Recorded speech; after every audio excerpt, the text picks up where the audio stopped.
hari akarwara kateye muri no minsi abantu bavuga ngo stress. Umuntu wese ahakorera ngo ufite ka stress, akazi ni kenshi. Ariko natekereza nkamwe murebera u Rwanda imijugujugu batera igihugu, nkabaza ntese muhangana gute naho ka stress ni iki kibaruhura? Ibyo umuntu yanabijyanisha n'imibare ya Minisiteri y'Ubuzima iherutse gusohoka yerekana yuko abantu babyibuha bagenda babeje, ariko atari kubyibuha neza, umubyibuho ukabije, ariko umuntu yabareba akabona muri physical fit umeze neza. Ibanga mukoresha niri stress ubundi hari abayitera gusa umuntu akagira stress ntahiturutse. Abafite akazi, abantu bafite akazi, ibyo nibyo akazi, abantu benshi bagomba kuba bafite akazi. Ari ubwo nyambigira ikiganiro nkabwira nk'abantu tuganira ibikwiye kuba byarakozwe, iki byo abo tuganira uburyo bw'akazi,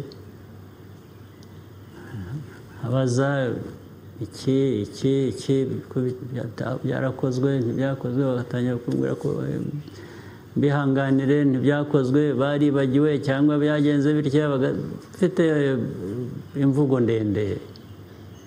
Nkabaza ariko se ko mbona buri gihe koko muba muri ku kazi ndetse mutaruhuka, umuntu bikanakugaragaraho ko wakoze, hanyuma ni ibihe wakoze byatumye udakora ibi ngibi kandi nibwiraga ko ibi ari byo byangombwa bibanza. Ubwo bikakwereka ngo kugaragara ko ukora ntabwo bivuze gukora cyangwa se ntibivuze gukora ibyo ukwiye kubukora. Ahenshi rero naho stress ituruka. Mwese mubigenza gutewe stress uko umuntu abigenza, ufite inshingano zawe, uko zisumbana ukwiye kubuzi ugahera kuri ibyo byo hejuru. Naho iyo ugiye ugafata icyo nta musaruro ariko uvanamo stress. Ariko iyo ukora ibintu iki ndetse wakigeraho kikakugora, ukabona ko nta bundi buryo, ukaba ugishyize uruhande gake ugashaka ibyangombwa byari bibuze, ukajya ku bindi, ugakomeza ukaza gusubira kuri bya bindi niba habonetse.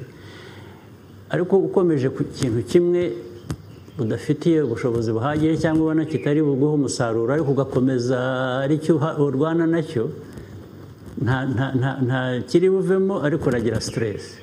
Ariko iyo bihaye umwanya kugira ngo bigende neza, uko bigenda bisumbana, kunaniye cyangwa ibyo utashoboye ukagishyira uruhande gato, ugakora ikindi, ukagerageza ikindi, ukagera aho ukigeza, ukabishyira ku murongo, nta stress nyinshi ivamo. Icya kabiri, hari icyo ubona cyavuye mu bikorwa. Ariko hari ibindi rero birwanya stress. Icya mbere ni siporo. Siporo iyo ari yo yose, hari abo kugenda gusa, ukagenda ibirometero bingahe kugira ngo umubiri wawe amaraso agende neza, ibihaha byawe bikore neza. Hari uburyo bwinshi. Then siporo zitandukanye rero, kubaka umubiri wawe, bibona abantu baterura ibyuma cyangwa iki, iyo ubikoresheje neza bikomeza muscles z'umubiri, inyama z'umubiri.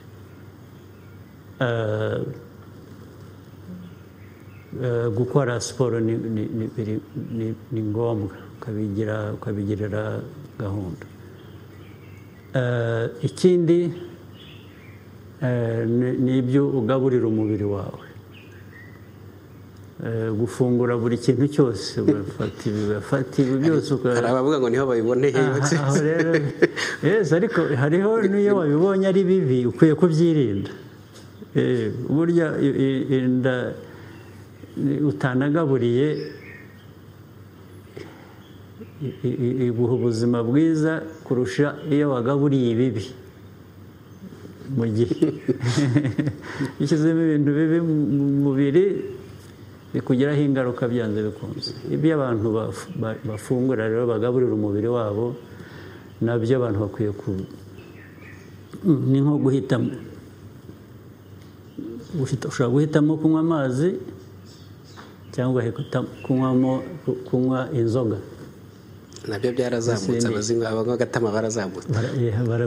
Barazamutse bakura hehe se ibyo? Kwanza inzoga nyinshi ziragurwa, bazakubwira ngo ntibabona icyo bafungura ariko bakabona ay'inzoga, nabyo hari kutavugisha ukuri nyine.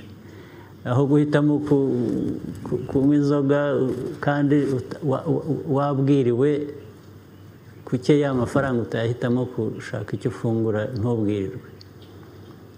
Urumva byose biterwa no mu mutwe w'abantu. Stress rero, hari stress nyayo nyakuri abantu bagira mu buryo busanzwe, birumvikana. Niyo waba wakoze biriya byose navuze abantu bagomba gukora, ntibyakubuza stress rimwe na rimwe nyine y'akazi cyangwa iki. Wahuye n'ibyago udafitiye ubushobozi bundi buza kuba, ibyo byatera umuntu stress. Ariko hari ibintu bimwe bizwi wagira utyo ugashyira ku ruhande bikakugabanyiriza stress ikagabanuka. Ni ukuruhuka, gukora siporo, gushaka umwanya wo kuruhuka, ntabwo kazi gusa. Noneho kuri jye uko warumbajije, siporo ndayikora, mpitamo ibyo mfungura, ntabwo mpfa gufungura ibibonetse byose. Navuga ko n'izi za alcohol zica abantu, keretse ku munsi mukuru cyangwa naje iwawe ukanzimanira, nshobora gufata ikirahure kimwe ibindi.